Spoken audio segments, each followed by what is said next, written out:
Well, hey there, guys. Greetings and salutations, and welcome to this installment of Open Mic, the show where the mic is open. The floor, as they would say, is yours. Whatever you guys want to talk about, that is what we are here to discuss tonight. I'm, of course, your host tonight, John Campea, and here on Open Mic, it's basically that. It's just, what do you guys want to talk about? What are the things you want to discuss? What are the topics that you guys want to bring up? That is what we are going to cover here tonight. And the way you do that is if you're watching live, and you have to be watching live, is you can use the super chat feature in the live chat there and send in a question that way. And as long as I deem the question you send in to be appropriate to be addressed on the show, I'll address it here. Good to have you guys here.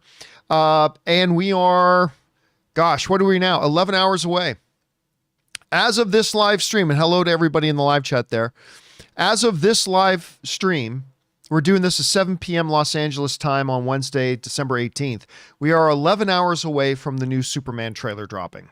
The first trailer of the new cinematic universe, the DCU, the thing we have been waiting for ever since they announced that James Gunn and Peter Safran were taking over DC, that they were revamping everything. They were going back to the drawing board, starting from square one.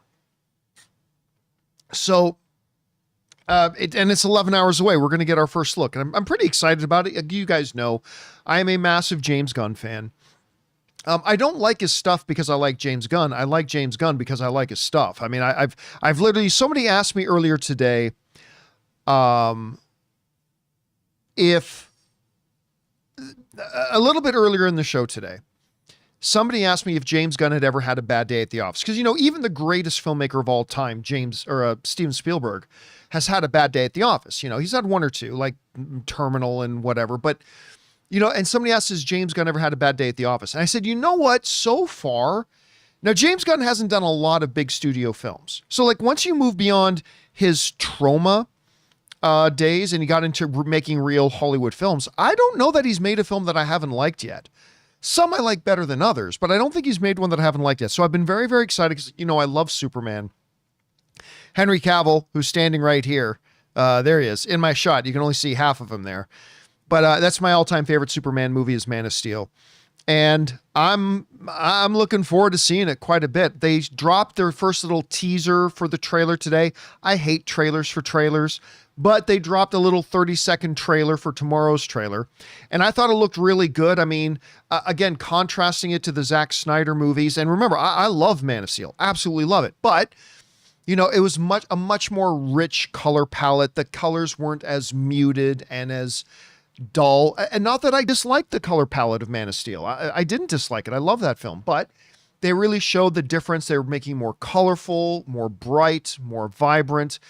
They restored a sense of awe to it. Because one of the things I said on the show this morning is that, you know, as much as I loved most of the DC films and I love most of the Marvel Cinematic Universe films, the one thing that neither of the two have done really well is have that sense of awe and wonder to them, right?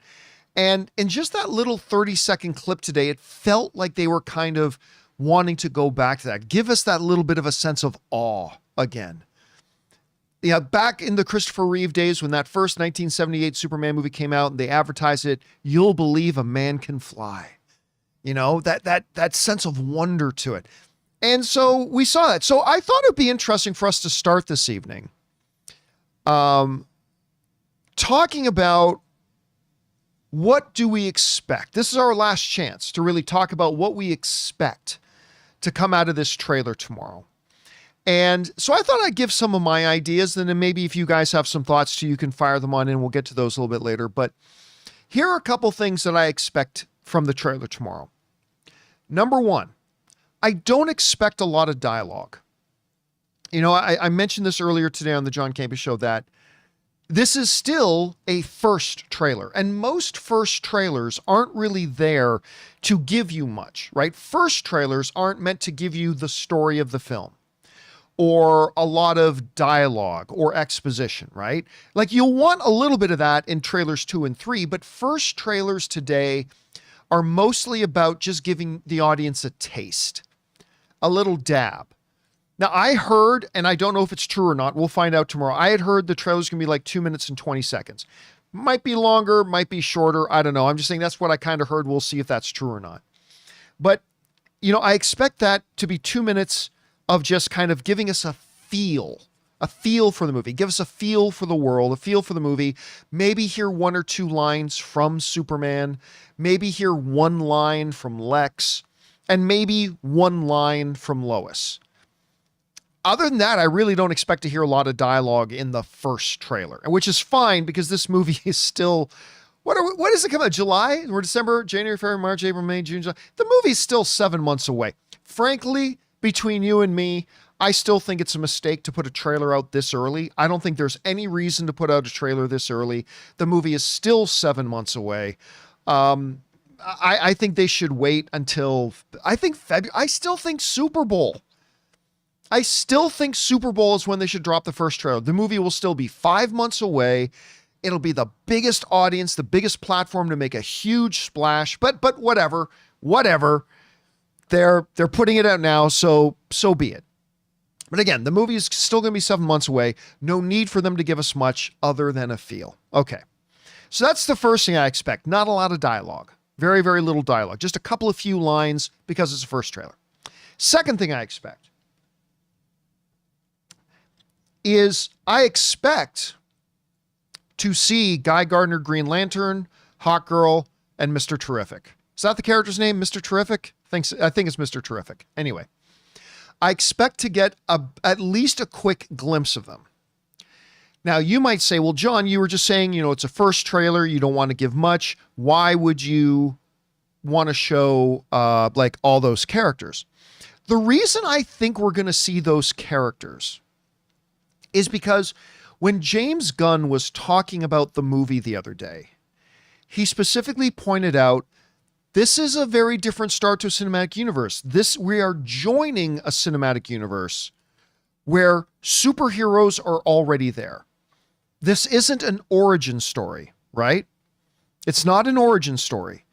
We're joining a world where superheroes already exist. And so the history of this world will reflect that superheroes have been around a little while. How long? I don't know. But this is a world, and I think since James Gunn is talking about that, I think that what he'll want to do, and I might be right, I might be wrong. Remember, I'm just theorizing here. I think what he'll want to do is in the first trailer, give us a little glimpse of that, hey, this is a world where superheroes already exist and have already been around. We're not going to start on Krypton with Jor-El putting his little baby Kal-El into a spaceship and shoots it off into the stars as Krypton explodes. I don't expect that's the way this movie's going to start. This is going to be a movie that is already in an established world, that already has established heroes, and that's a part of the reality of living in that world. And therefore, I think we're going to get glimpses of these characters. Not because they need to show off Nathan Fillion as Guy Gardner, but rather just to show to the audience. Remember, the first trailer is to give us a taste, right? Give us a sense of the tone. And for them to say, this is the world that this movie's taken in, I think we're going to see them. Again, I might be 100% wrong about that. This is just me guessing. Just guessing. So we'll see if that's what they're going to do there. So I think we're going to see that. I think we're going to see a bunch of those characters. The third thing I think we're going to see is at least one glimpse of an action sequence. I know the movie was a long time ago, but the big problem with Brandon Routh's Superman Returns, a movie that to this day I contend is a good movie. I'll argue anybody about that. Superman Returns is actually a good movie. It's just not a good comic book movie. And I don't think it met, because like the audiences went to go see it as, they went to go see it as a comic book. It's a Superman movie, right?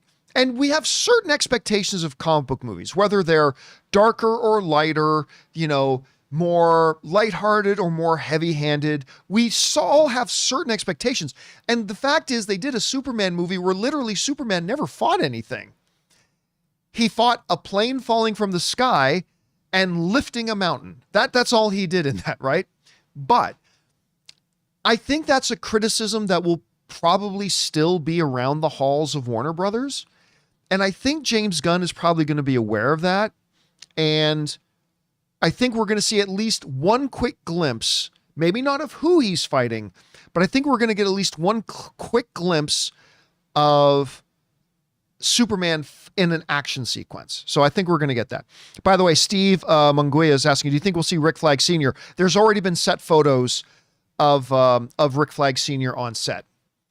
So Frank Grillo, there's already existing set photos that have been leaked out and have come out that have been made public of Frank Grillo on set. So yes, we are 100% going to get Rick Flag Sr. That's definitely going to be in there.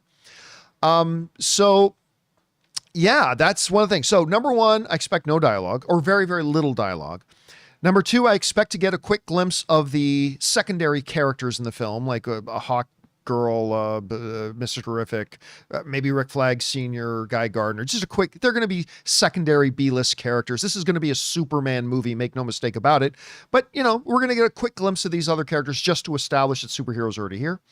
I expect that we're going to get at least one quick shot of an action sequence to overcome the criticisms that say come out of Superman Returns. Fourthly, I think it's going to be a very bright and inspiring and hopeful kind of trailer. You know, there are a lot of, listen, there's no right kind of trailer and no wrong kind of trailer. And, you know, there are certain movies where it's like, oh, like something heavy and dark and whatever is perfect for certain types of films. But I think, you know, one of the criticisms that the Zack Snyder universe, and particularly like movies like Man of Steel and others have faced, is that to a lot of people, it seemed kind of dour, right?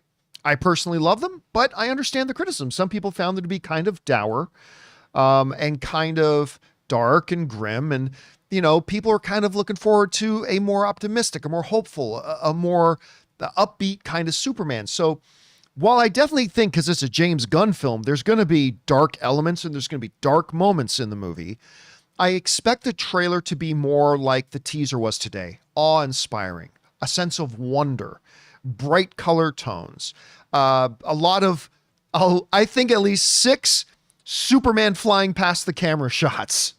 At least 6 of them are just a shot of Superman flying by and people going, whoa, it's Superman, you know, something like that. So I expect to see a bunch of that in there as well. By the way, Daniel Brown's is asking quickly, are you going to do a trailer reaction live on the show tomorrow? Oh, hell no. No. I will. Listen, on tomorrow's show, we're definitely going to talk about the trailer, but the trailer drops at 6 a.m.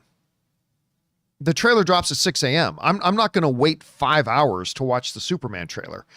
I'm going to watch the Superman trailer and then we will talk about it on the John Campea show later. And by the way, we can't do live. First of all, I think I will never, I'm not a trailer reactor, so I generally don't do those.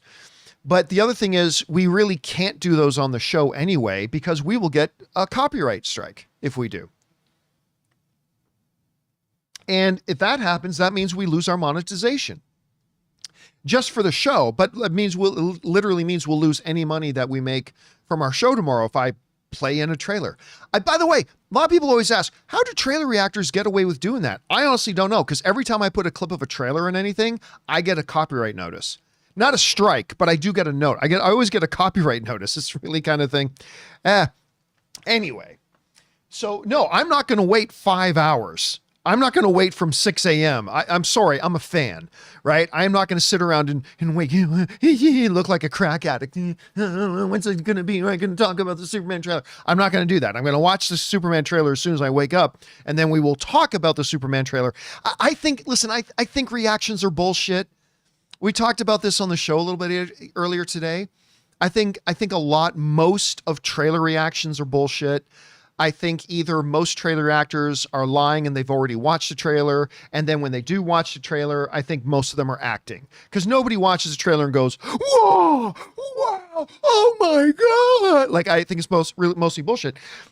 And then it's really too bad, because that takes away from the really great trailer reactors that are out there, like Struggle. We talked about this morning. Struggle, Rejects, guys like that. I think Blind Wave. There's some really good ones out there, and I think it really sucks that with so much fake bullshit out there with reactions, I think it takes away from the legitimate guys like that who do some really good stuff. But yeah, I'm not a trailer reactor because I don't fake. So like I was talking about this earlier. Me doing a trailer reaction will be this. Because that's how I actually watch trailers. I smile. I might go, oh, man. But I don't perform. I'm not going to go, whoa, oh my God. Like, I don't do that. And since I don't do that, I would be a very, very boring trailer reactor. I would be a really boring trailer reactor. And again, the biggest problem with that, I think, is it takes away from the really good guys out there who do it, like Struggle, like Rejects and stuff like that, who do some great work. And I know Greg, and I know the guys of Struggle, and I know that that's actually how when they see their trailers, that's how they act. So I know that. But I think, again, most of the stuff out there is just really kind of garbage. So anyway, that aside, we'll be talking about the trailer on the show in the morning. Absolutely. So those are the things that I expect to see. I expect a lot of bright, optimistic, kind of an upbeat kind of trailer. I expect very little dialogue. I expect for us to see a shot of the secondary B characters to expand, to establish that it's a wider world and all that kind of stuff. So those are things that I'm thinking we're going to see. I am curious to know, what are some things you are expecting to see in this Superman trailer tomorrow? The most important trailer in years. There is more riding on this trailer. We talked about this a couple days ago. There is more riding on this trailer than there has been in any other movie for years. More is riding because it's an entire start to a cinematic universe. And they got to nail it. They actually absolutely have to nail it. And I hope they do. I hope they do. Not all the things that we hope to work out well actually end up working out well, but hopefully this will be one of those situations. Anyway, guys, question is for you. How do you feel about it? Let me know what you're expecting to see, and we'll talk about that here too. All right. With that down, guys, let's get on to the reason that we're here, shall we? Which is to take your live comments and questions. So let's get things kicked off here. And we're going to start off here with the Autonomous Penguin, who writes, with Hasbro no longer co-financing Transformers movies due to the low box office returns, is the franchise dead? For those of you who don't know, like the Hasbro has co-financed with the studios and stuff like that, making the Transformers movies. They have announced that the new CEO over at Hasbro has announced they're no longer going to be doing that. Does that mean the franchise is dead? No. But I think it will be a while before we see another Transformers movie. I think that Transformers G.I. Joe team-up movie that they teased at the end of Transformers Rise of the Beasts, I've always thought that was a dumb idea. It was a very cool, fun post-credit scene, yes, but it was a dumb idea. But I think that's gone, and I don't think we're going to see anything else for a while. But at some point, remember, Hasbro isn't saying you can't make Transformers movies anymore. They're only saying we're not going to put up money for it. Somebody else will. At some point, somebody else will. And then it'll happen again, but I think it's going to be a little while. Listen, Transformers 1, I just don't know what you're supposed to do if you're them. Transformers 1 was a really good movie, like a really good movie. It's the Transformers movie I've waited my whole life for.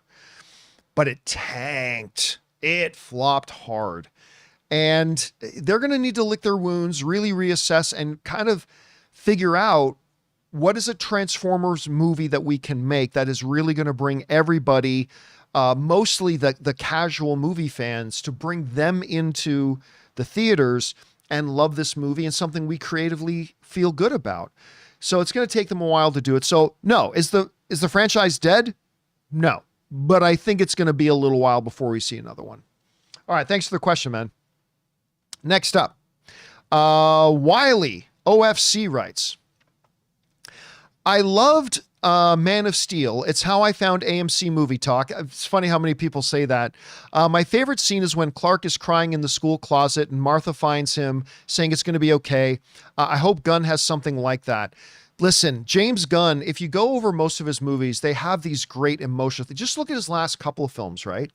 Guardians of the Galaxy 3, the whole thing with like Baby Rocket and his little friends and I'm Teefs, right? And those moments of them laying on the ground, look like, or if you go to his Suicide Squad movie, like a scene I talk about all the time. It's a totally underrated scene, totally overlooked. But the scene where they're driving through the town and King Shark's in the van and he's looking out and he sees people, particularly like people with relationships and warmth and without even any dialogue, just King Shark looking at that and your heart goes out to him. Like you actually really feel for the CGI character. He's great at that. Now, my personal favorite scene in Man of Steel, while that scene is great, Martha's just like, listen to my voice, shut everything else out. That's a beautiful scene. That's a beautiful scene you're talking about. My favorite one, though, is Patrick just got it, is when young Clark looks at his dad and says, can't we just keep pretending I'm your son? And Kevin Costner, who kills it as Pa Kent in that movie, pulls him in, almost breaking emotionally, but trying to sound strong. He pulls him in and says, you are my son. I get goosebumps just thinking about that scene when he says that. Can't we just keep pretending I'm your son? You are my son. That is still like one of my favorite scenes ever in any Superman movie. I loved it. And I'm sure James Gunn will have moments like that. I mean, I don't know if it'll equal that, but I'm sure he'll have moments like that. All right. Next up, we got Taki75 who writes, why do some people hate so viscerally the Russos? They trash sight unseen their new film and call them destroyers of cinema. Well, only a very few select morons do that. Have I missed something? I mean, look,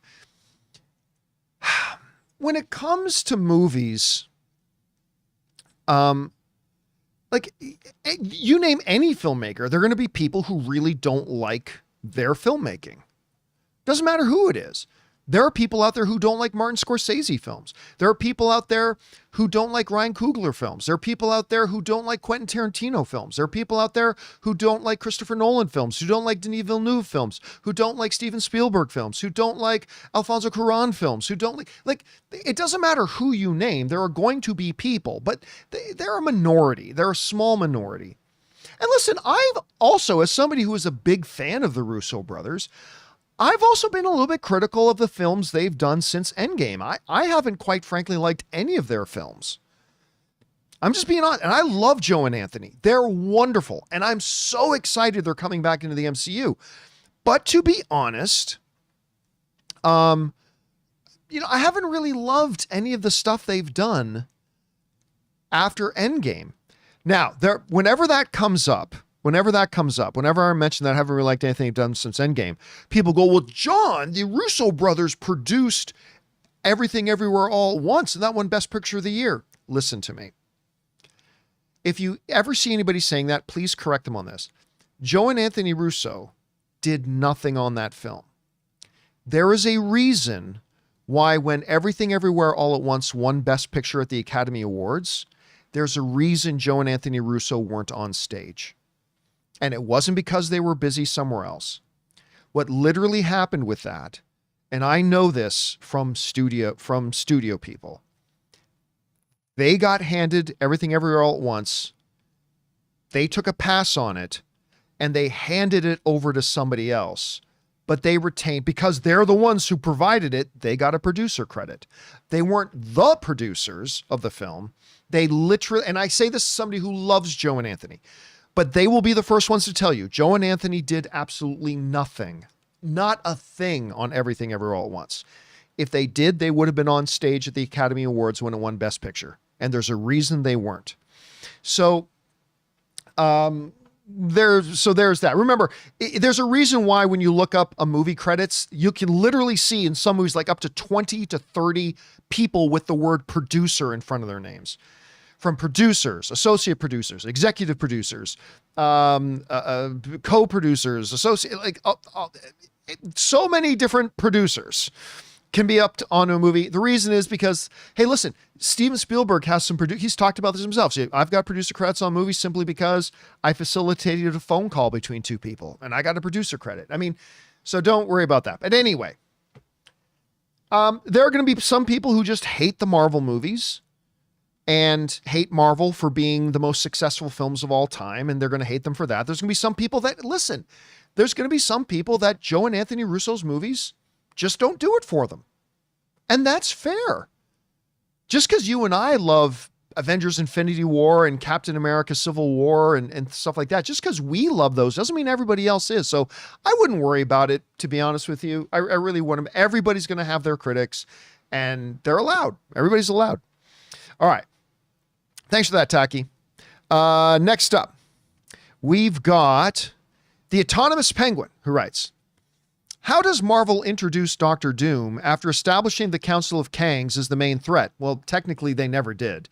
They only established that the Council of Kangs were a threat. They never established them as the main threat. Anyway, as the main threat, wouldn't it have made sense to recast Jonathan Majors? No. The Jonathan Majors Kang experiment was a bust. Not because of Jonathan Majors' drama. Nothing to do with his legal problems or anything like that. The Kang experiment simply didn't work. They dropped the ball on the Kang thing. Because in like 3 different things, let's see, in Loki season 1, he just got stabbed and died. Well, that guy's not much of a threat. In Ant-Man and the Wasp Quantumania, Ant-Man beats him. He really didn't come across as much as a big threat. But here's the big thing. In Loki season 2, they end it by tying off the Kang stuff. They literally said at the end of Loki season 2 that the TVA was now just rounding up all the Kang variants. They literally said that in the show, that the TVA was now in the business of just hunting down the Kang variants, and they were checking them all off the list. They had already taken a whole bunch of them out, and they were checking them off the list. So the Kang thing never worked anyway. And then they used the end of Loki season 2 to finish it off. It's done. They literally said the Kangs aren't an issue anymore because the TVA was hunting them down and they rounded up most of them already. So how they're going to introduce Doctor Doom, I don't know how they're going to do that yet. I don't know. We'll see. But I'm excited for it.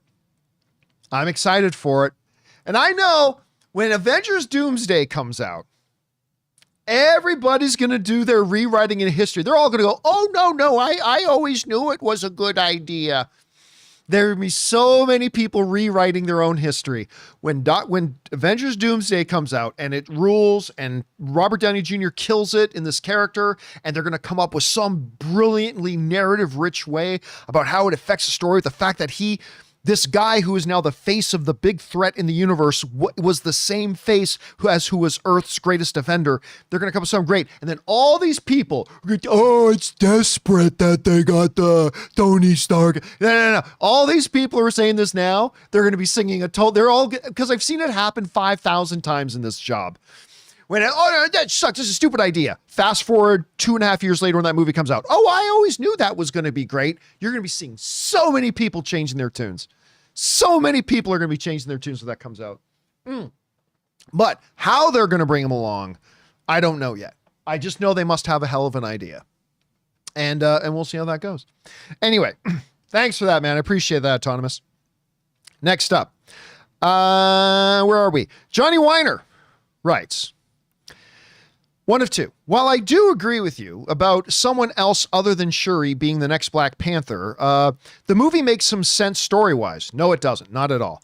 Why? She created the herb. So what? A lab rat created. That doesn't mean they're the best person to become the warrior defender of Wakanda.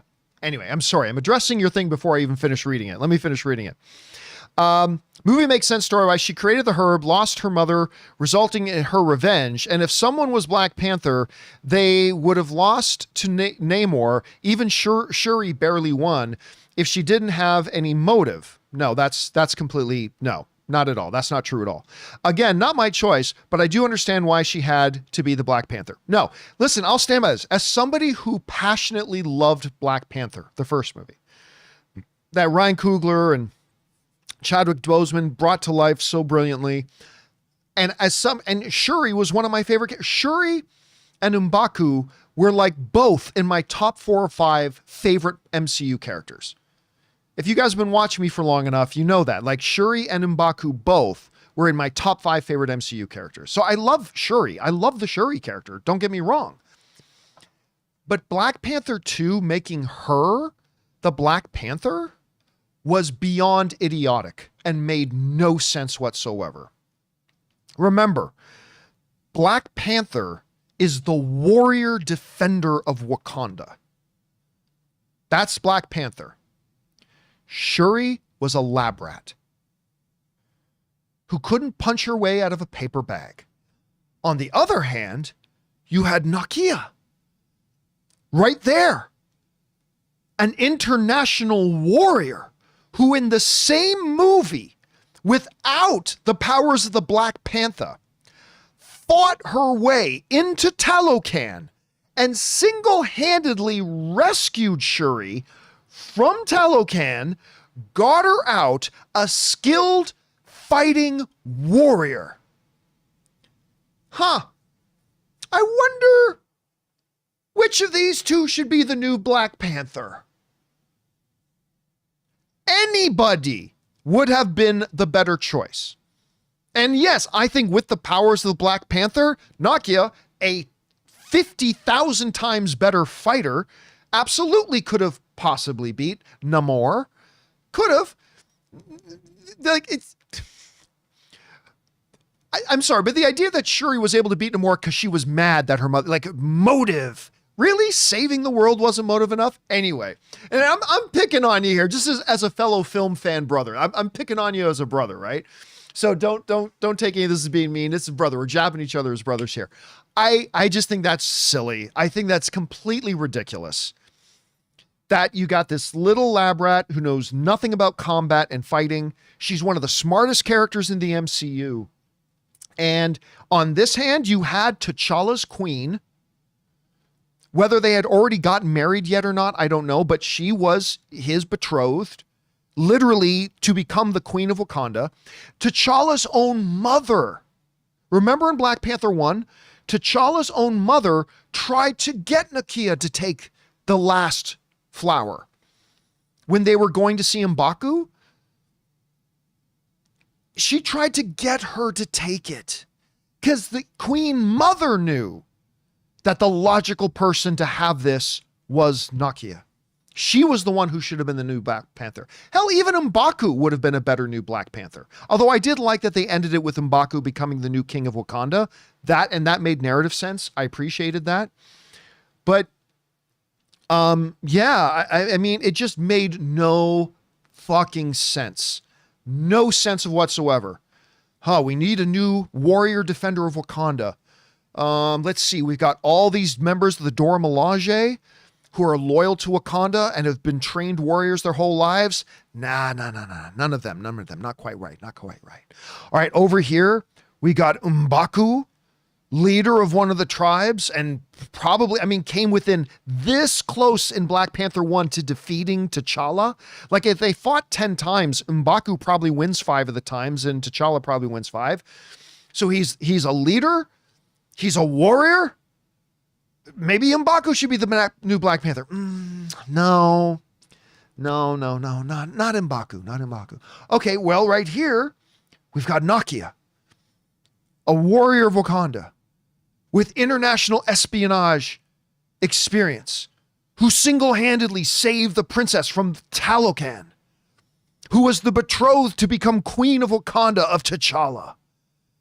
Obviously, she should be... No, not her. What about that girl over there? The one in the lab coat? Yeah. I mean, she's never been in a fight. I mean, in Black Panther 1, she literally just had to put on the fist blasters and just went pew pew. And then she got her ass knocked out pretty easily. Yeah. Yeah, I think she's good. She's good. You know why? Because she's mad. Well, everybody's mad. No, but she's mad because her mom died. Let's make her the warrior defender. It makes no sense. It makes no sense. At all. At all. Even Shuri's own mother thought Nakia should have been the one to take the flower. Anyway, so I mean that's just me. I'll die on that hill that it was a stupid decision. Number one, it was a stupid decision for them to kill off T'Challa. They should have recast the role, carry on the legacy that Chadwick Boseman started. Instead, they killed off the character, which I thought was the dumbest idea ever. And then they compounded that stupid idea by making the least qualified person to be the new warrior defender of Wakanda. That girl over there who doesn't know how to fight and just put on some guns and went pew pew pew pew. There was some pretty nice pew pew. I like the pew pew, but that's not the warrior defender of Wakanda. It just made no sense to me. So it is what it is. All right. With that down, thanks, man. I appreciate the question. I appreciate you sharing your perspective, man. I really do. Thanks for that, Johnny. All right, next up. Taki75 writes, has any franchise been such an enormous waste of time and money as the Sony Spider-Man villains universe? Well, Taki, here's the thing. We talked about this on the John Campea show a few days ago. There's a little thing called math. And this may blow your mind, but do you know that Sony's Spider-Man-less universe is actually extremely profitable? It's true. We did a thing on the John Campea show the other day where we took all the Sony Spider-Verse films since the beginning of Venom. All right? Because that's where it started with this Spider-Man villains universe thing. When you add up the expense that it costs, and we broke down the math on the John Campea show. When you add up the expense of making Venoms 1, 2, and 3, Morbius, Madam Web, Kraven, and the 2 Spider-Verse films, and then you add up all the box office that those movies made, minus the theatrical cut and minus marketing, the Sony, this is true, we did the math on the show, the Sony Universe films are nearly $1 billion in profit. It's true. It's a fact. It's a mathematical fact. They're actually almost $1 billion in profit. And even if Kraven ends up losing like $200 million, which it could, it's probably going to lose somewhere around $150 million. But let's say Kraven lost like $200 million. The Sony universe is still $750 million in the profit. Like, isn't that nuts? But it's true. The Sony Spider-Verse stuff is actually profitable. They don't need all of them to make money. They only need the odd one here and there to be really profitable, and that more than covers any of the losses they make from a couple of the films. It's ridiculous. And by the way, it was, I really like a couple of them. First of all, their animated ones are the best Spider-Man movies ever made. Into the Spider-Verse and Across the Spider-Verse are the 2 singular best Spider-Man movies ever made, in my opinion. I love the first Venom. I think the first Venom was a massive crowd pleaser, huge hit, made over $800 million, yada, yada, yada, all that kind of stuff. So, I mean, creatively, they've had hits and misses. Because, like, Into the Spider-Verse, Across the Spider-Verse, Venom 1, but then you've got Madam Web, Morbius, Kraven. I mean, yeah, so it's hit and miss. Absolutely it is.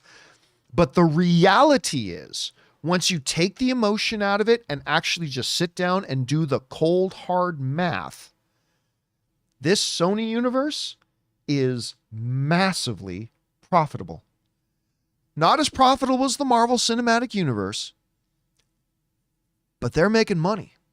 And so that's why they're going to continue to make them. And so whether they can continue to make money, I don't know. We'll see when we get there. But right now they're profitable, man. It's crazy. I know it's crazy, but it is what it is. All right. Thanks for that, Taki. Next up, we got Big Mouth Stan, who writes, will Legacy make as much as Man of Steel? Well, I mean, so Legacy, by Legacy, he means Superman. Because remember, it's not called Superman Legacy anymore. Like 6 months ago, they changed the name of it just to Superman. So will this Superman movie make as much as Man of Steel? If it's really good, it has a chance. Because help me out in the live chat, guys. How much? I think Man of Steel made what? 600 and I want to say 30 million. Is it 630? You know, I could just look it up. Let me see if I can look it up here. Man of Steel box office. Okay. So Man of Steel made 670. So Man of Steel made $670 million. Rhino Meister put that in there as well. So I think if the movie is really good, it has a chance at that. It has a chance. Remember, I really don't expect this new Superman movie to make a ton of money, regardless of how good it is, because so many people have already given up on DC. All you got to do is look at the history. Look at the last 5 movies they put out. The audience has abandoned DC. DC has a terrible reputation right now with the average moviegoer.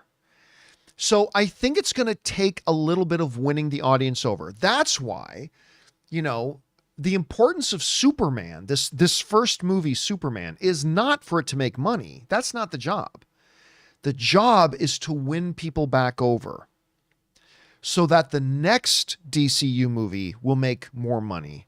And the next DCU movie after that makes even more money. They're not concerned about the 500 or 600 million this one movie can make. They're concerned about the 10 to 20 billion dollars they want the next 20 or 30 films to make. And it all hinges on Superman starting the healing process and starting the rehabilitation process and starting that process of winning the audience back over. So that's why I think 670 is actually the roof. I mean, I think that's if all the stars align and everything goes perfectly, I think 670 might be possible. Personally, I think if Superman makes 500 million, if Superman makes 500 million, I think they should be very happy. I think if they could make 500 million with this first Superman movie, I think they should all be very, very happy. Because remember, Man of Steel did not come out in a deficit. Man of Steel came out as the start of a brand new thing. There wasn't all this negative stuff surrounding it. It didn't have all this baggage weighing around it. This Superman movie does. So it'll limit how much it can make, but 670 is possible. But again, I think if it makes between 400 and 500 million, I think they take that as a huge win and then build on that for the next few films to, now that they won the audience back over, and that hopefully it goes up from there. At least that's my guess. We'll see if that actually works out or not. Thanks, Big Mouth. All right, next up, we've got Nitrate writes, I swear to Jor-El, if this trailer features a generic slow orchestral heavy drum rendition of Kryptonite by Three's Doors Down, you still call me Superman, I'm going to be pissed. Very excited for this trailer and your thoughts tomorrow. Dude, I am so excited for this trailer. I don't often get excited for trailers, but again, this is different. This is our first real glimpse of a brand spanking new cinematic universe. And it's being done by James Gunn, who I'm a self-admitted huge fan of. And so, yeah, I'm pretty excited. The problem is, by the way, Kaza said, are we expecting it at noon Eastern time? No, it's coming out at 6 a.m. Los Angeles time. There's a 3-hour time difference. So the Superman trailer will be dropping at 9 a.m. Eastern Standard Time. 9 a.m. So 6 a.m. West Coast, 9 a.m. East Coast, for those of us living in North America. Anyway, Yeah, so this one's a little bit different. I gotta admit, I'm pretty excited. Now, the problem, of course, is that when you get really excited about something, you set yourself up for disappointment. And kind of like the way I did with Craven. I was excited for Craven. It's so bad. But so I'm both excited for it, but I'm also really set up for disappointment in case I don't like it. So we'll see how it all goes. All right. Next up, we've got Suthius. And Suthius writes, here's my little theory. The supervisor of At-Adden, this is in Star Wars Skeleton Crew, is the old captain of the ship, and they've been doing everything they can to keep At-Adden hidden. Okay, here's the problem with that theory. The problem with that theory is At-Adden has been a hidden thing for almost 1,000 years, like hundreds and hundreds of years, right? It's not like the pirate went there, took over a supervisor, and now they want to keep the planet hidden. Like, they made it pretty clear that these 6 jewel worlds have been hidden for centuries. How many centuries? I'm not sure, but a very, very, very long time. Now, that doesn't mean that the new captain couldn't have got there and then set himself up as the new supervisor. That's possible. But but if they do that, and I'm not sure that they would, but if they do that, then it won't have anything to do with why they're keeping the planet hidden. That's something that the Republic did to set up these worlds, like ever since the era of the Old Republic. And remember, if the captain is there as the new supervisor, he's going to have to be pretty old because that ship with those skeletons in it have been crashed on At-Adden for a while. So look, I do think the identity of that pirate is going to be a big reveal. I do think the revelation of who the supervisor on At-Adden is also going to be a big reveal. Maybe they'll be one and the same. Maybe they won't. We'll find out. All right. Thanks for sharing your theories, Suthius. But man, I'm loving the show, though. I'm absolutely loving this Star Wars show so much. It's so nice to finally love a Star Wars show again. All right. David Cushmore writes, can the Vikings win out? Seahawks next game, the game after that against Green Bay, the last game against Detroit. No, I think they can beat those are 3 tough games. I think they can beat the Seahawks. Green Bay is looking dangerous right now. And they might be able to beat Detroit depending on if Detroit's defense can get healed up because they have a lot of injuries right now. So can they win all 3 of those? No, I think they win 2 out of 3. But they might also just win 1 out of the 3. I think the Seattle game is definitely one they should win, but the Green Bay game and the Detroit game are going to be very, very tough. Very, very tough. All right. Next up, David also writes, are you looking forward to Christmas this year? I am. Listen, Christmas is actually my favorite day of the year. Always has been. Christmas is my absolute favorite time of the year. Oscars are my second favorite day of the year. But yeah, Christmas is my favorite day of the year. So are you looking forward to Christmas this year? Do you think there will be another Alien movie or Predator movie in 2025? They've already announced them. So we've got, they've already announced that they are working already on the next Alien movie, but it won't be out in 2025. We do have the Alien TV series coming out. We got a new Alien Earth series coming out that will be out in 2025. And I can't remember when the new Predator movie's coming out. I know they're shooting. I don't know if it's supposed to come out in 2025 because it's got, what's her name? Her and her sister were both child actors. Is it not Dakota Fanning? Is it Elle Fanning, guys? Help me out in the live chat. Is it Elle Fanning that's in the new Predator movie? I thought it was. Dave's saying there's 2 Predator movies. I'm not really sure, but saying, yeah, it is Elle Fanning. Yeah. Oh, they're saying it's November 2025 release. Oh, so it is coming out at the end of 2025. Well, there you go. So, no, I don't think not a new Alien film in 2025, but we are getting the Alien TV series. And yeah, it looks like we're going to be getting that new Predator movie at the end of 2025. All right. Next up, we've got, again, David Cushmore. Are you going to get some Christmas cookies? You should try Christmas M&Ms. They're good. You know what I've really started to like? Peanut butter M&Ms. I used to only ever get peanut M&Ms, but I've become a very big fan of the peanut butter. Maybe it's because I like Reese's Pieces so much. Anyway, all right, next up. We got Ryan Holman who writes, super hyped for the trailer tomorrow. Me too. Will you do a reaction? No. I will. We will definitely talk about it on the show, but I'm not going to do a reaction. Getting ahead of myself with a prediction that the movie ends with Superman discovering / meeting Millie Alcock as Supergirl. Well, I mean, I think, correct me if I'm wrong, guys, but I think they've already made it official that she is going to appear in the Superman movie. I think that's official already. I could be wrong about that, but I think that part's official. So yeah. So I think that's I don't know if that's how it ends. I think maybe, because remember, this movie isn't an origin story, right? Superman's been around for a while when this movie starts. So maybe Supergirl's already part of that world. Now, I don't know that she's going to be in a lot of the movie, but I think it's already been made. I think it's already been confirmed. I think. I could be wrong, but I think it's already been confirmed that she is in it. Samuel Force in live chat. Yeah, Supergirl's already listed in the cast. Yeah, I thought so. So she's going to pop up, but does she pop up at the beginning of the movie, in the middle of the movie, near the end of the movie? Will it just be a quick little, will it just be like a quick little appearance and then she's gone? Probably not a big role, but I think she's at least going to be there. All right. Last question we'll take before we take a quick break here comes to us from Jaden Voss, who writes, John, do you have any foreign horror movie recommendations? The one that I recommend the most is like one of the most terrifying horror movies ever.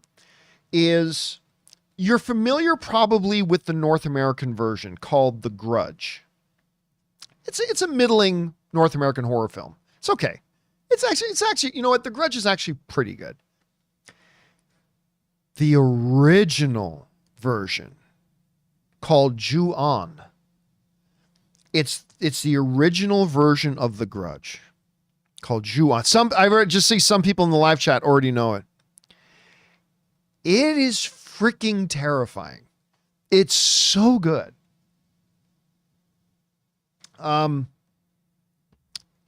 It's just a much better movie. And if I'm not mistaken, I think the guy who directed it did the North American version too. I might be wrong about that. Correct me in the live chat, guys, if I'm wrong about that. But yeah, that one's really good. And so, and you know what? Speaking of which, the original version of, what's the one with the girl who climbs out of the TV? What's that called again?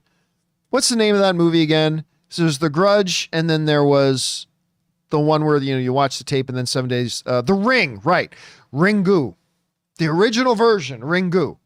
Better. Not all foreign films that have North American remakes are better than the North American remakes. Honestly, quite often the North American remake is better, but these are a couple of situations where like the original Asian versions are actually better than the North American versions. And I would, if you're a horror fan, I highly recommend checking them out. And also check out Korean horror films. Are really inventive and really creative. I would suggest checking a bunch of those out. All right, guys, listen. With that down, we're going to take just a couple of moments here so we can thank a couple of sponsors here. Then we'll get back to your questions. By the way, guys, I'm going to be turning off the super chats. We got a ton of them in here. So I'm going to be turning off the super chats probably in the next 5 minutes or so. So if you still have a thought, opinion about the Superman trailer or another topic you'd like me to discuss, go ahead and throw it in within the next few minutes, because then I'm going to be turning the super chats off. But we've got a whole bunch of more questions to get to. And so we're going to take a minute here and thank a couple of sponsors of the John Campea Show YouTube channel, our friends at The Perfect Gene and BetterHelp. Guys, we want to take a second to thank a sponsor of today's video, The Perfect Gene. All right, let's get real for a second. Khakis, stiff, uncomfortable, and a crime against humanity. That's why I am obsessed with The Perfect Gene. I'm wearing them right now, and let me tell you, they've changed the game. They have full stretch, no resistance, whether I'm sitting for hours, indulging in holiday feasts, or running errands, these jeans move with me. And the best part, I don't feel like I'm in a denim prison. They're stretchy, soft, and crazy comfortable. And these aren't just comfy lounge pants. They look sharp enough for dinner parties and family photos photos, and with 6 fits, waist sizes up to 50, and lengths up to 38, the perfect jean fits everyone. From short kings to tall legends, over 5,000 combinations to get your perfect fit. So what are you waiting for? Stop crushing your balls in stiff, boring jeans. Head to theperfectjean.nyc and use the code Campea15 for 15% off your first order, plus free shipping, returns, and exchanges. That's right, risk-free, folks. Once again, that's theperfectjean.nyc, code Campea15. F your khakis and upgrade to the perfect jean. Trust me, your legs and everything else will thank you. Guys, we want to take a second and thank a sponsor for today's video, BetterHelp. Guys, we all know November's all about gratitude. And along with those we appreciate, let's not forget to thank ourselves. In a world as busy as ours, just making it through each day can be an accomplishment. One important way to show yourself some appreciation is by investing in your mental health. And that's where therapy can really make a difference. Therapy isn't just for those in crisis. It's for anyone wanting to learn better coping skills, set healthy boundaries, and work towards being their best selves. You've often heard me talk about that it's great that we prioritize our physical health, but it's time that we also prioritize our mental health. Let's start encouraging ourselves and others to take steps to improve our mental health as well. So if you've ever thought about starting therapy, give BetterHelp a try. It's entirely online, super flexible, and fits right into your schedule. You just fill out a quick questionnaire to get matched with a licensed therapist, and you can even switch therapists anytime at no extra charge. Let the gratitude flow with BetterHelp. Visit BetterHelp.com/Campea today to get 10% off your first month. That's BetterHelp, HELP.com/Campea. And thank you to our friends at The Perfect Jean and BetterHelp for sponsoring today's episode of Open Mic. All right, guys, with that down, let's get back over to the good stuff here. Your comments, questions, thoughts, theories, opinions, observations, and topics. So we're going to start things off here with David Cushmore, who writes, which, by the way, I should probably take the Juwan thing off here.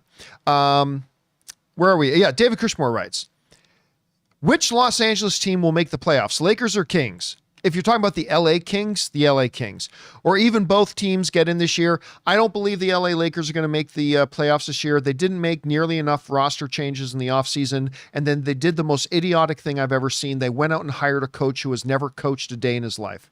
They, like, for those of you who don't even follow sports, the Los Angeles Lakers, the crown jewel team of the NBA, they literally went out and hired a guy to be the head coach who has never had a day of experience being a coach, not as an assistant coach, not as a head coach, not in college, not in high school, not in the NBA, never a day of, I don't dislike the guy, but they literally went out and got a coach that has never coached a day in his life. So I don't think the Lakers are going to make the playoffs, but I do believe the Kings are going to make the playoffs. All right. Next up, we got Slarf, who writes, Dune Prophecy keeps getting better each episode. Face dancers. I disagree. I don't think that Dune Prophecy gets better. I mean, I'm glad you feel that way, and you're not wrong. I'm just saying we have different opinions, and your opinion is no less or more valid than mine.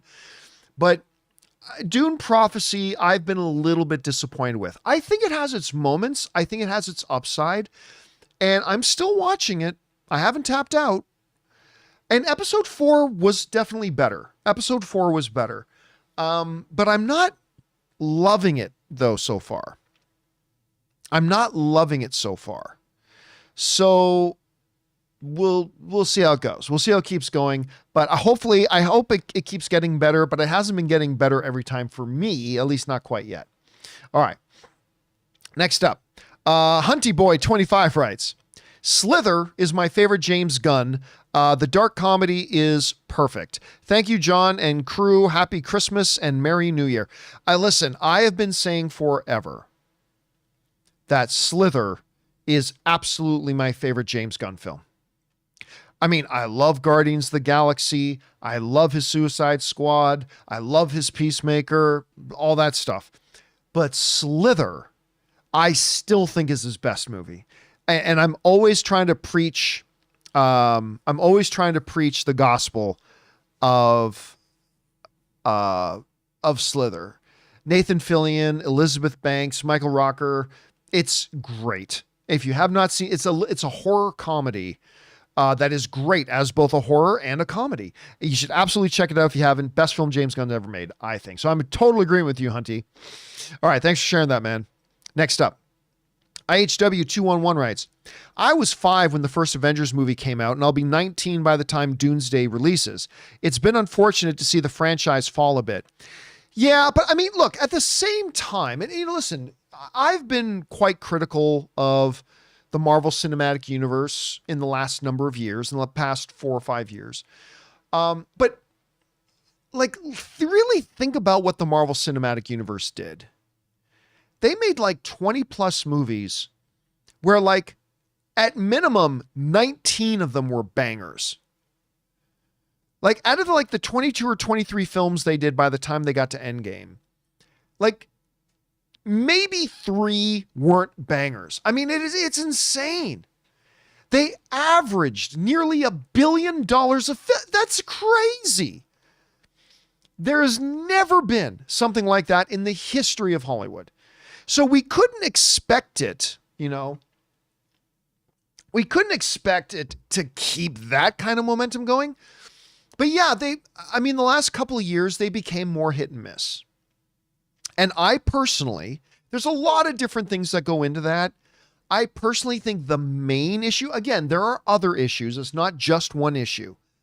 But I personally think that the main issue is the fact that they just started making too much. They started making too much content. It used to be that Kevin Feige had his hands on everything. Quality control, right?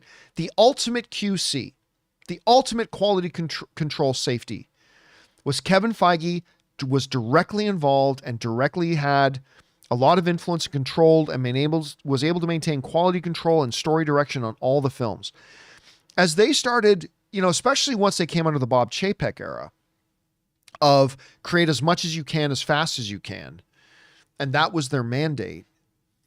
And to be fair, they were even starting to make too much stuff before the Bob Chapek era. But there are so many projects they make now where Kevin Feige isn't even involved. Right? And I think that became a problem. And I think when Bob Iger came back, I think he recognized that. And that's why one of the first things he said was, we got to focus more on the quality, less on the quantity. We need to reel in a little bit the sheer number of projects we make. And I think the main reason they drew that is so Kevin Feige can be more directly involved in it. The MCU is really his baby. And again, those aren't the only things. That's not the only problem with the MCU. But I think it's been one of the big things, maybe the biggest thing. And I think with them correcting that, I expect to see the overall level of quality of the projects to go up. Listen, you're always going to get a bad one here and there. Just hopefully the bad ones will end up being 1 every 4 or 5, not 1 out of every 2. You know what I mean? Because it feels like with Marvel the last bunch of years, decent project, like good project, not so good project. Good project, not so good project. And hopefully they can get back to what it used to be, which was good project, good project, good project, not so good project. Good project, good project, good project, good project, good project, not such a good project. So get more back to that ratio, and hopefully they're going to be able to turn that around. Hopefully. All right. Next up, we've got Casey Cherney, who writes, I also think you're right, and most average moviegoers will think that they recast Henry and not know that this is a new cinematic universe. I think most average moviegoers will think that at first, but it's not that complicated of a premise. Oh, so they recast Henry Cavill? No, this is a totally new thing. Oh, okay. It's honestly as simple as that. But not everybody's going to have that conversation, right? I think there are going to be initially a lot of people who are just thinking, oh, they just went on and got a new actor to play Superman. No. This is a totally new thing. It's going to take some time to educate everybody, but I don't think it's that complicated of a premise for people. I think people will be able to wrap their heads around it. So we'll see. We'll see. All right. Thanks a lot for that, Casey. Appreciate that, man. Next up, John Darius writes, hey, John, what's your thoughts on James Gunn directing Superman 2 if this film does really well in the end? Here's the thing. I love James Gunn. And I think it's the right decision for them to launch the new DCU with him directing. But running a studio is a full-time job. Even if you've got a partner, like he's got Peter Safran, right? Even if you've got a co-CEO in Peter Safran, running a studio is a full-time job. And as much as I love him as a director, I don't want to see him directing more than one movie every 4 or 5 years. At most. Now, if he wants to step down as the head of DC and leave it to Peter so he can become like the main director of the DCU and so he can direct a film every, say, 2.5 years, I'm okay with that. I'm okay with that. But being the head of the studio is the most important job he has. And it is a full-time job. It's not a side hustle. And I really want him to keep us focused on that. Now, a Superman 2 could be 4 or 5 years away. And if he wants to then get in there and do that, great. What I think he'll probably do, though, I think the next movie he directs will probably be the start of another character. Like, it's not going to be Batman. It's not, I don't think it'll be a Wonder Woman thing, but maybe, I don't know, maybe it's a relaunched Aquaman, or whether it's a relaunched Titans or whatever. I think the next one he'll do will probably be another character rather than Superman, but you never know. Listen, George Lucas, do you know there's still a lot of people who don't know that George Lucas did not direct Empire Strikes Back and did not direct Return of the Jedi? I think you talk to most people, I think most average film fans out there, they still are under the impression that George Lucas directed Empire Strikes Back and Return of the Jedi. He didn't. He was still majorly involved and majorly like shepherded those movies. Absolutely he did, but he didn't direct them. And that's really what I think James Gunn will do. So I think with the Superman 2, what they'll do is they'll bring in another director, and James Gunn, being the head of the studio, will still guide the project and will still shepherd it like he will for all the DC projects. But I think maybe they'll get somebody else to direct. I think that maybe they'll get somebody else to direct Superman 2. Because by that point, hopefully Superman will already be on the right path and, you know, with a strong start. So we'll see. I mean, really, I think maybe the next film we see James Gunn do is Justice League. That's probably a good 5 years away. But maybe James Gunn just starts getting ready to do a Justice League movie in 5 or 6 years. Maybe. We'll see. All right. Next up, we've got... Where are we at? Mighty Tank 1 writes, had to say goodbye to my dog of 16 years. I'm so sorry to hear that. Yesterday, thanks for doing open mic to give me a reprieve. Do you have any good dog movie recommendations? Ooh, good dog movie recommendations.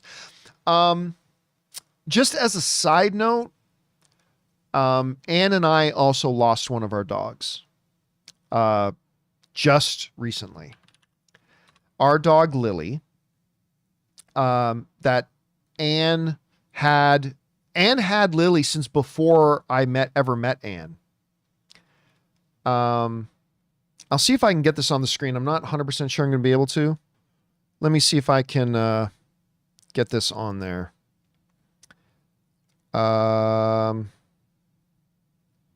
It's not working for me. That's not it. I can't, why can't I find it? Anyway, that's our dog, Lily. And that right beside her is Shadow. And these two little dachshunds that we had, that again, Anne had Lily since before I even met Anne. Lily was 17 years old and she just died recently. I'm going to let you in on a little secret.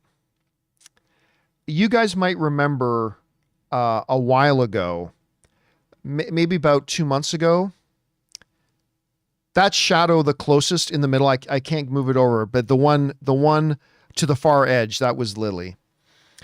You guys might remember about 2 months ago, Ray wasn't on the show for like over a week, maybe a week, week and a half, maybe even 2 weeks. I don't know if any of you guys remembered that. We never told people why he wasn't on the show. It was because of the loss of Lily. I mean, again, Ray knew that dog for 17 years and would babysit the dogs for us. And he was very, very attached to Lily. And when Lily died, it hit Ray it obviously hit my wife Anne really hard. You know what really sucked? And I know nobody cares about my personal drama, but what really sucked is Anne was on her trip. Remember this a couple months ago? Anne was on her trip to Paris when Lily died. And I had to, for over a week, not tell her. I made the decision to not tell her. I wanted her to enjoy her time in Paris. And then when she got back and landed and I picked her up, I had to tell her. And you have to understand, Lily's been Anne's best friend for like 17 years. She's been around longer than me in Anne's life. And it is really hard. I'm not going to lie. I still cry once in a while. I still cry once in a while when I think about it. That being said, losing a dog, man, can be, dogs become a part of your family, unlike cats. But I mean, but seriously, dogs become a part of your family, and they're there when you're at your lowest lows and your highest highs, and losing a dog, man, is, especially one that was around a long time. So I definitely feel for you, Mighty Tank. I really, really do. We just went through it ourselves. And so my heart goes out to you and your family. As far as good dog movies, Marley and Me is not a good one. like not in this circumstance. What's a good dog movie? Do you guys in the live chat have any like good dog recommendation? It's funny because we were just talking about, there's an old Canadian TV show called The Littlest Hobo, which is really good. Rin Tin Tin, Togo. Oh, Homeward Bound's a good one. Oh, no, there you go. Scott, hold on a second. Let me see if I can get this. There it is. Socrates, Strays. I love Strays. It wasn't for everybody. It didn't do well at the box office, but I love Strays. Strays is great. And so if you want to watch a dog movie that's just going to make you smile and laugh, that's a good one. That's a really, really good one to do. So check out Strays if you haven't seen it already. All right. Let's see. Next up, we've got The Moisturizer, who writes, hey, John, can this movie make $1 billion? Aquaman did. Aquaman didn't have all the negative stuff going into it that this Superman movie does. Aquaman wasn't a part of a complete failure of the DCEU hadn't completely fallen apart by that time. So it's great that Aquaman did, but it didn't have to face the challenges that this Superman movie does. Like, not even remotely. Not that it was easy for Aquaman to make $1 billion. I mean, heck, I didn't think Aquaman would make $1 billion, and it did. But no, I do not believe that this, I mean, hey, listen, I hope it does. It would be great if this new Superman movie makes $1 billion, but no. Ask me again about Superman 2. Or maybe the third DCU movie. Then we can start talking about the possibility of those making $1 billion, but they still got a lot of work to do right now. They've got a lot of work to do to rehabilitate the image and to win people back over. And that's going to take a little bit of time. But it mostly starts with a good Superman movie. So I don't think it'll come close to $1 billion, to be honest. Honestly, I think if it makes between $400 and $500 million, they count that as a big win and then move on to the next film. And hopefully the next film will make a little bit more. All right. Next up, Clayton J writes, my only gripe is that the Superman teaser didn't feel epic like the Force Awakens teaser. Gunn needs to make us want to see this movie. I haven't felt that yet. Well, to be fair, we haven't seen the teaser yet. We literally just saw an announcement taste, like a 28-second announcement taste, just saying that the trailer is coming tomorrow. So let's see if the trailer does. Look, all I know is that I think literally I keep saying 30 seconds, but it was 28 seconds. The thing about the 28 seconds is that it felt bright. It felt awe-inspiring. I don't need it to feel epic. I don't care. I just want it to make me feel. Whatever feeling they're going to try to elicit out of me, I just need them to succeed in eliciting a feeling. It doesn't have to be epicness. It doesn't have to be grandiose. I mean, if it does do that, great. That's great too. But yeah, to be fair, remember, you only saw just a quick little Costco sampler. Like we didn't get the trailer. You haven't seen the trailer yet. Let's wait until tomorrow. Then and maybe the trailer will underwhelm. Maybe the trailer will be great. I mean, I don't know, Clayton. We'll have to wait and see. But just remember, you haven't seen the trailer yet. So let's not pass judgments on the trailer that we haven't seen it. This just gives us a little taste of what is to come tomorrow. Let's see it in its full. Because literally, if it is 2 minutes and 20 seconds like I heard it'll be, and maybe it is, maybe it isn't. But if the trailer is 2 minutes and 20 seconds, then that means it's literally going to be 5 times longer than that little thing we got today. Like literally 5 times longer than the little thing we got today. So let's wait and see that. And then we'll say whether it disappointed us, whether we loved it, whether we hated it. I mean, then we'll go from there. All right. Thanks for sharing your thoughts, Clayton. Appreciate it, man. Next up, Super Nintendo Charmers writes, caught the new Lord of the Rings movie and thought it was pretty good. Shame it's not doing good at the box office. I mean, not doing good is an understatement. If I go over and take a look, I thought I heard it made like 5 million on its opening weekend. 4.5 million. Lord of the Rings War of the Rohirrim made 4.5 million on its opening weekend.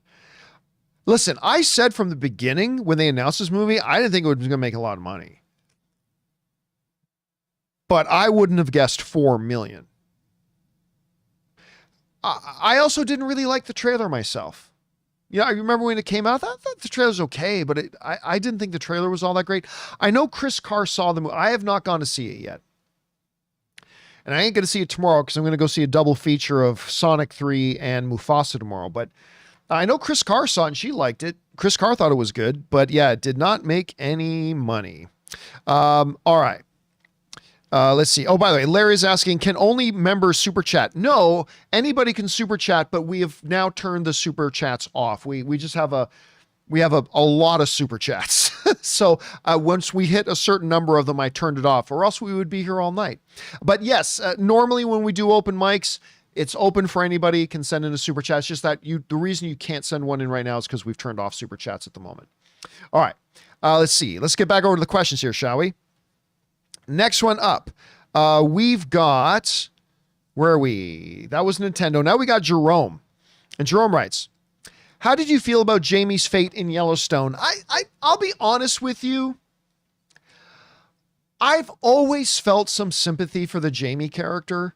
Like, Jamie made wrong decisions, but he wasn't inherently a bad guy.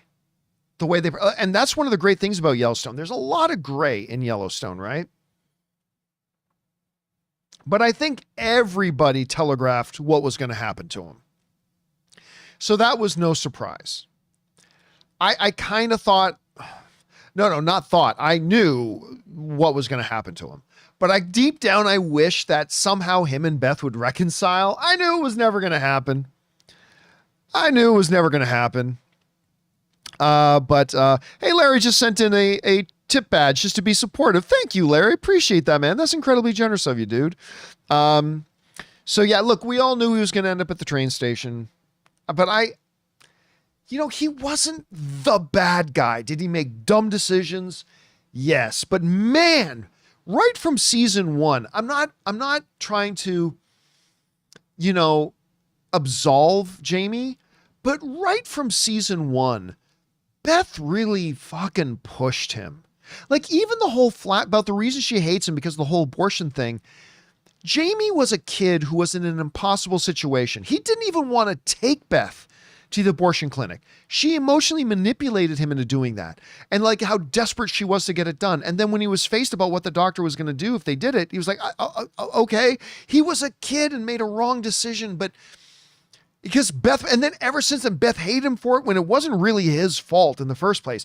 And she just kept pushing him and pushing. And I love the Beth character. Anyway, yeah, I could talk for a long time about it, but I never thought, I didn't think he deserved the fate he got, but we all knew that was the fate he was going to get. You know what I mean? So anyway, there's that. All right. Next up, thanks, Jerome. We got Alex Von Gollum who writes, have you seen The War of the Rohirrim? As I just mentioned, I haven't seen it yet. Despite a few weird frames with faces being 3 dots and a line in the first act. Really? Overall, the film was pretty good. Again, I have not seen it myself, but I've heard it's pretty good. Like, let me go over to, let's see, War of the Rohirrim. Let's see, Rotten. I want to see what don't even know what the Rotten Tomato score on it is right now. It's only got a 49, really? And so, like, it splits. Half the people liked it, half it didn't. Chris liked it. I have not seen it myself. And unfortunately, I'm probably not going to get around to seeing it for at least a week or two, but probably not till after the holidays, to be honest with you. But I've heard from people that I've talked to that liked it. But again, I just haven't seen it myself. I just didn't think the trailer was very good. That's all. All right. Next up, Dan V writes, you've talked about Beyond the Spider-Verse with its delay, but the female Into the Spider-Verse spinoff announced in November 2018 and the Spider-Woman film announced last year went nowhere. People forgot. Well, yeah, there was a Silk. Remember, there was going to be a Silk. It was going to be a series. It wasn't going to be a movie. It was going to be a series. And then we covered it on the show when they announced that they pulled the plug on it. That was really unfortunate. I thought Silk was a really interesting character. I thought that one could have been pretty good. I don't know that there was a Spider-Woman film. I'll be honest with you, Dan V. I have no recollection. I don't think there was ever a Spider-Woman film announced. Maybe some outlets reported that we've heard they're doing but I don't believe, I might be wrong about this, but I don't believe a Spider-Woman movie was ever officially announced. So again, maybe there's some reports of it, but that doesn't mean that they were true or real. But the Silk one, that was real. And I'll be honest with you, I was kind of disappointed when they pulled the plug on that one. I thought that was a really interesting character that they should have done. But yeah, it's just, they decided not to do it. They decided to go in a different direction. By the way, I am excited about Spider-Man Noir. That could be really good, but we'll see. We'll have to wait and see if it does or not. Thanks for that, Dan. Next up, Tohider writes, what are the chances that the Superman trailer becomes the most viewed trailer of all time? 0. Waiting with bated breath for the trailer, 0 chance. Listen, it's going to be a big trailer. Because even people who hate, like you're going to get a lot of Snyder bros and stuff like that, and that are going to hate watch it. And there's going to be, even if there's going to be people who are going to watch it just to try to pick it apart, there's going to be a lot of people watching the trailer. It's going to be a big trailer. It is not going to get on, I don't believe, I hope I'm wrong, I don't believe it's going to get on the top 10 list of the most viewed trailers. Again, it will be a very watched trailer. It's going to get a lot of attention, but I don't think it's going to get anywhere near the top trailer of all time. I don't. Hey, I love to be wrong. I would be awesomely excited if I was wrong about that. But for now, I really don't think there's any chance. No chance of that. All right. Thanks for that, Toe. We'll see. Scott writes, tomorrow needs to match/surpass Man of Steel's emotional trailer. I don't agree. It does not need to do that. It needs to be good. It doesn't need, and by the way, don't forget there are a lot of people who hated the Man of Steel trailers. I personally love them. Like even the one that just ended with young Clark with the towel around his neck as a cape with it flowing. Remember that? Like I loved that stuff. I thought those trailers were great, but like, no, it doesn't need to match or be better than that. No, it doesn't. It absolutely does not. It does need to be really good though. It needs to be really good. It's gotta be something, because remember, it's not important that this Superman movie make a lot of money. That's not what's important. It's important that the DCU makes a lot of money overall. But the job of this first movie is to win the audience back. You start the process of trying to get people's attention again and winning the audience back. The start of that process is tomorrow. And it doesn't matter if it's the most viewed trailer or anything like that, but it's got to make an impression. It has to start the process of people going, oh, actually, this looks pretty good. Like, it's got to start that process. So what it needs to do is be very good. It doesn't need to be as good as some other random thing. It just needs to be good. So, and whether it is or not, we'll have to wait and see. I think they got off to a good start with that little 28 seconds thing we saw today, but hopefully it'll be really good, Scott. We'll find out. We'll see tomorrow, dude. All right, next up, Dan V writes in again and says, Lord and Miller signed a 5-year, 9-figure deal in 2019 to develop live action and animated series, including ones featuring Spider-Man characters. Only the after party for Apple was made as a part of it. Very odd. Here's the thing, though. You have to remember a lot of these contracts are not what you call mandatable contracts. All right. For example, we've talked about this a lot on the show. Like, oftentimes an actor will sign like a 6-film deal and will say, oh God, they're never going to do a sequel to that. And then people are like, no, John, you're wrong, because they signed a 6-film contract. So that means we're going to get part 2, part 3, part 4, part 5, and part 6, because they signed a 6-film contract. Doesn't matter. Doesn't matter. When an actor, and we'll get how this ties into the Lord and Miller situation. When an actor signs, say, a 6-film contract, that is not mandatable by the studio. The studio is under no obligation to make 6 films with that actor. What it does mean is that if the studio decides to make more movies, then the actor is mandatable. The actor does have to come and appear in those, but it doesn't mandate that the studio has to make them. Doesn't mean they have to make them. That's why, like, we've had a number of times where an actor signed like a 7-film deal, but only ever made 3. Well, aren't they obligated to make 4 more? Nope. All it means is that if the studio decided to make more, that actor has to come back, unless the studio lets them out of their contract. But it doesn't mean the studio has to make them. That's an important thing to understand about these Hollywood contracts. Now, with the Lord and Miller one, remember that J.J. Abrams also had a massive deal with Warner Brothers. That's gone now. They never did all the things they were planning on doing, all that kind of stuff, and it's just kind of gone. So it's fine that Lord and Miller signed that contract, but and yes, Button-Up, this is really live. This is actually live right now. So it's fine that Lord and Miller and the studio signed that contract, but it's not mandatable. If the studio doesn't decide to move forward on certain things, then Lord and Miller doesn't have to do them, right? There's flexibility in those deals. And this is far more common than you might think. It's far, far more common than you might think. All right. Good topic to bring up though, man. I'm glad you did. All right. Next up, we've got Casey, who says John Schnepp would have been sweaty for this new trailer. Oh yeah.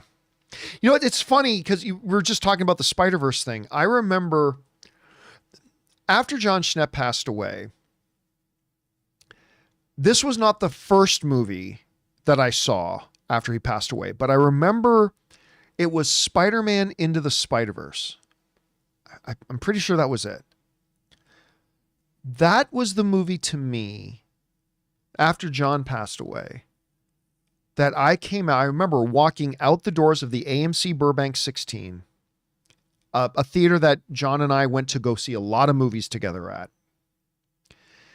And I remember when I walked out the doors, out of the front main doors, out onto the landing patio area, I remember I just stood there for a second and I really thought about, my God, Schnepp would have loved this movie.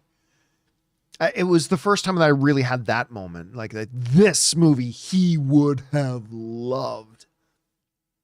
And of course, I felt it again when Avengers Endgame happened and stuff like that. But I remember that Spider-Verse movie. That was the first one for me that I really went, God, he would have loved this. Oh, he would have loved this so much. And yes, you can bet your ass, I don't think Schnepp would have been able to sleep tonight. If Schnepp was still with us, I don't think he would have been able to sleep tonight. I think he would have been up all night waiting for that. Yes, this Superman goodness. Yes, he totally would have been waiting for it. Probably up all night like a kid unable to go to sleep on the night before Christmas. So that's probably what he would have felt. Now, whether it would have disappointed him or not, I'm not sure. Anyway, all right. Next up,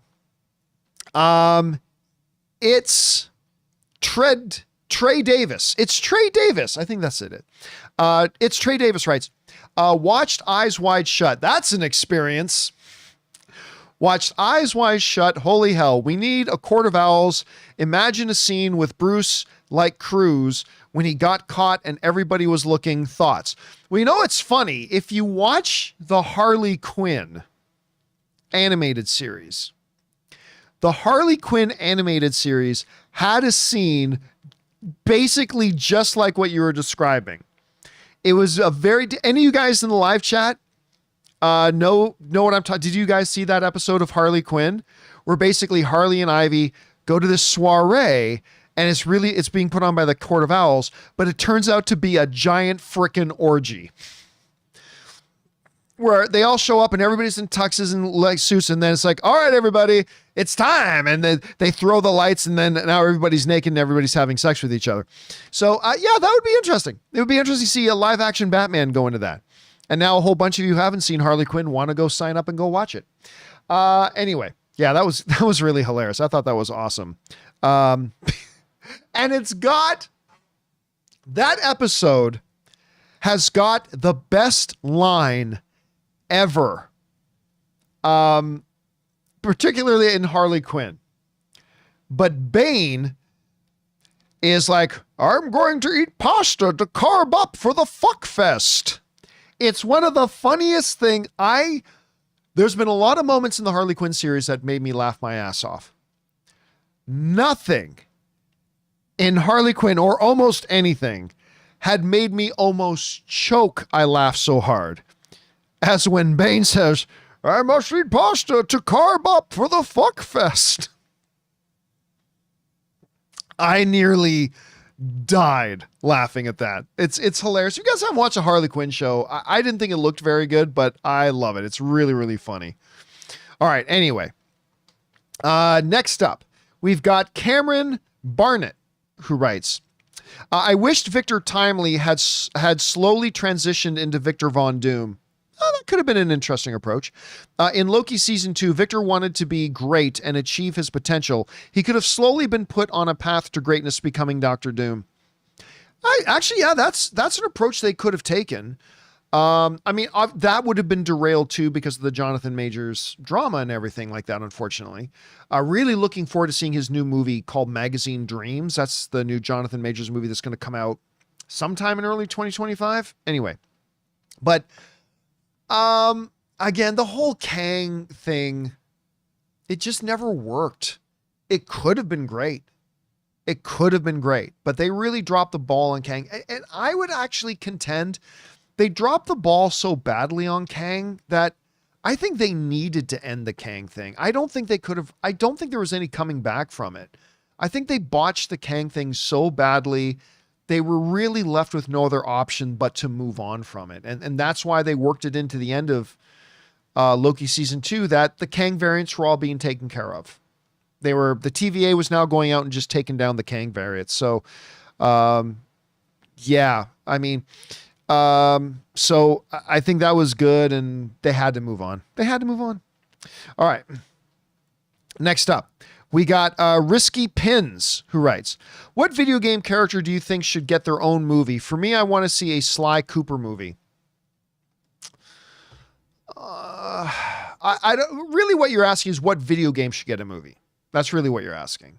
Because the main character is basically who the video game is based around. I don't know, man, to be honest with you. I mean, I think a Red Dead Redemption I don't think a lot of video games have real cinematic potential. Red Dead is definitely one of them. Fallout has obviously proven to be one of them. I think God of War is definitely one that has the potential. We'll see if Amazon's able to pull that off or not. But I'll go with Red Dead. I'll stick on Red Dead right now for that. All right. Thanks for that, Risky.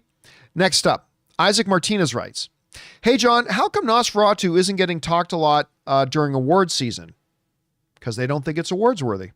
I heard tons of good reviews, but no Oscar buzz. What gives?" Listen, there are a lot of movies that get good reviews that don't get Oscar buzz. Remember, there have been hundreds of films that come out this year, but even at the Oscars, only 10 films. It's like, what? 4%, 3% of the movies that come out are going to get Oscar contention. So yeah, Nosferatu is getting really good reviews. That doesn't mean it's an Oscar film. So, and by the way, you and I haven't seen the film yet. So like maybe when you and I see it, like there's a lot of movies this year that I saw that I thought that was really good. Doesn't mean I think it should be an Oscar film. And so a lot of the critics, by the way, the critics who also vote at the Critics' Choice Awards, a lot of the critics have seen Nosferatu and say they think it's really good. Not necessarily a top 6 film of the year. And by the way, you know, you and I haven't seen the movie yet. So maybe like we have no reason to dispute that. Just because we hear good things about it doesn't mean it should be nominated for an Oscar or anything like that, right? So, yeah, I expect it to be really good. But there's going to be a lot of really good movies this year that don't get up there into that top echelon that it gets Oscar buzz, right? And that's just the way it is. Because even if you take all the really good movies this year, only about 15% of the really good movies will get Oscar consideration, get Oscar buzz, or be Oscar worthy. And so, yeah, we're hearing good things about Nosferatu, but there's a lot of movies that were really good that don't get Oscar attention. So, and listen, wait till you see it. Like maybe you'll see it and you go, okay, yeah, that was pretty good. Or that was really good, but not in my top 10 of the year. You know, so you know, when you ask me what gives, I can't possibly give an answer to it when none of us have seen the movie yet. Right. So, but again, tons of movies this year were really good, but just being really good doesn't mean you get an Oscar nomination. So that's probably more of it than anything. All right. Next up, we've got Isaac again. And Isaac writes, Kneecap and Touch made Best International Short Film list. Yes, happy to see these movies in theaters and being a part of it as a movie fan. Listen, I'm not going to lie to you. I do not keep international short films on my radar. No, sorry, not international short films, international film short list. Okay, yes, that makes much more sense to me now. I'm like, I don't really follow. First of all, I don't really follow short films unless it's Dennis Zen's short film. I don't really follow short films, let alone international short films. So I read that as you saying they got on the international first. Who follows that? Okay, international film short list. There you go. I have neither seen Kneecap nor Touch myself, to be honest. So I don't have an opinion about that. But I'm glad I cleared that up because I'm like, really, Isaac? You follow the hot international short films circuit, do you? But okay, now I know what you mean. That makes much more sense. My bad. Sorry about that. All right. Thanks for that, Isaac. Next up, we've got Gary Phillips who writes, "Hey, John, super excited for Superman. Did you enjoy Yellowstone? Big fan. Merry Christmas." Oh, I listen, I love Yellowstone. I love it. And I was, you know, I would have preferred, all other things being equal, it obviously would have been better for everybody if Taylor Sheridan and Kevin Costner made nice with each other and were able to carry it on. But Kevin Costner wanted to have all this time away from set so he could go make Horizon, whatever. And obviously in a perfect world, Yellowstone would have finished with Kevin Costner in the show. That became impossible. But you know what? I gotta say, it ended the final half of the season, it was much better than I thought. Like, I thought it totally could have come off the rails, right? Like when you lose the main character and the main actor, it could have come off the rails real fast, but they didn't. I mean, yes, it was a little eye rolling when the show came back. It's like, oh no, John Dutton's been shot. It's like, okay, we're doing that. But you know what? They got dealt lemons and they made lemonade, and they actually made it pretty damn good. Not my favorite of Yellowstone. Season 5, part 2 is not my favorite stretch of the show, but they actually did a pretty good job. And overall, I loved the show. Absolutely loved it, Gary.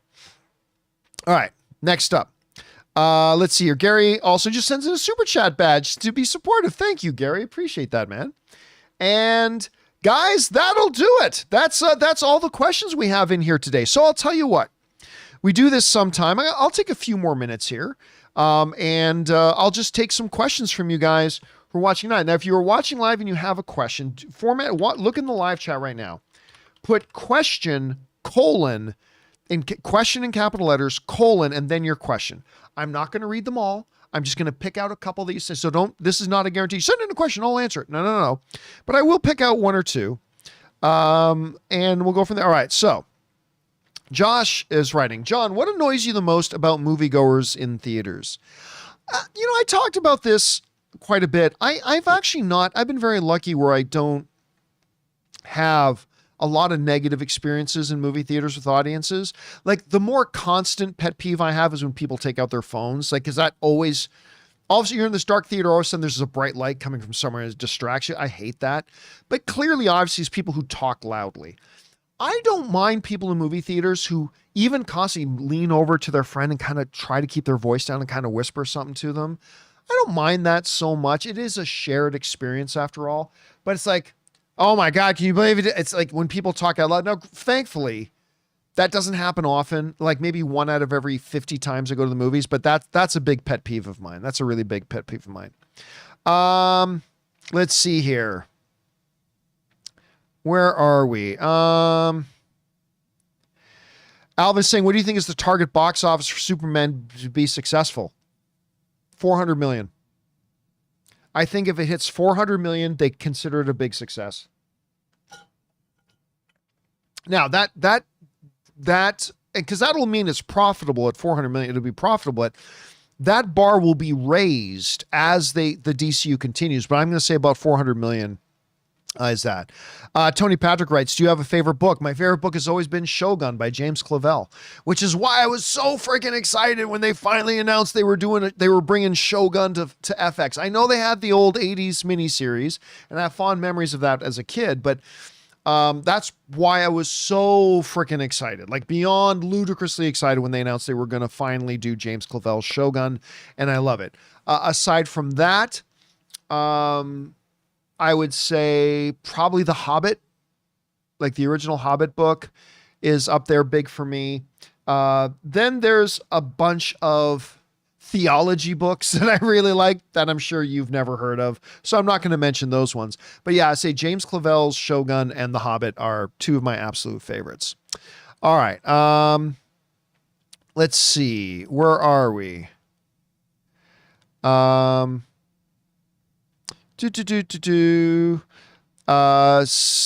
don't know how to pronounce that name, writes, what's your look on the NFL season right now? What's my look on it?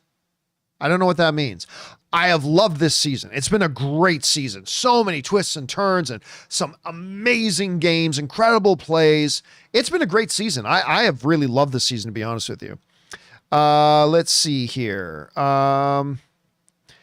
Alexandros writes, John, I just binged all of Arcane for the first time. I love Arcane and absolutely loved it. Heard a lot of controversy about season 2 and that I don't really agree with. So do you think they stuck the landing? I mean, listen, here's my thought on Arcane season 2. I really liked Arcane season 2, like a lot. I don't think I would personally say they stuck the landing because I have some issues with how it ended. Again, to me, this show is about and should have been about Vi and Jinx. That's when the show was firing on all cylinders, is when it's primarily about Vi and Jinx. And like any good show, you had some great secondary characters with great beeline stories going on. But as you got to the end of season 2, it wasn't about them anymore. It really became more about Jason Victor. And I like Jason Victor. I do. But it really became all about them. Like the ending of Arcane was all about Jason Victor. Where really Vi and Jinx didn't even have an important role to play in the ending of it. So I still really like season 2 a lot.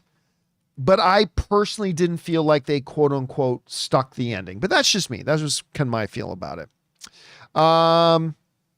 Jose Maez writes, are you excited for the new era of DC? 100%. Now, of course, that can change. Like if Superman isn't good, that can change. But a brand new, fresh start with the biggest comic book nerd in Hollywood, James Gunn. The guy who made fantastic stuff for Marvel and DC as the CEO, with Peter Safran running it. I'm very excited for the new era of DC. Very excited. I can't believe that it's actually happening. Some of you guys have probably seen this before. I'm going to try to bring it up here. If I can find it. I actually was very lucky. Let me see if I can find the one I'm looking for here. Okay, so this picture of me with Chris Pratt sitting across the table. I'm going to see if I can find the picture from across the table. These are all pictures of me with different people. I didn't realize Kevin Hart was that short, to be honest with you. Let me get this down off the screen. Let me see here. I'm sorry. This has to do with James Gunn and frickin', where did it go? It's here somewhere. Give me a minute. This has to do with James Gunn and Kevin Feige and the new era of DC. I promise. Come on. It's here any minute. Anyway, look, that picture you saw of me with Chris Pratt at that same time, sitting across the table from me was James Gunn and Kevin Feige. And because they were all coming in to talk about, there's me and Henry. They were all there to talk about the Guardians of the Galaxy. This was the first Guardians of the Galaxy movie. And little did I know, sorry, I don't know why I can't find this. It should be easy to find, and I'm having a hard time finding it. Little did I know at that time, talking about the new era of DC, little did I know at the time that I was sitting at a table. Actually, see if I can get this on screen here. Oh, it's hard for me to get it on screen.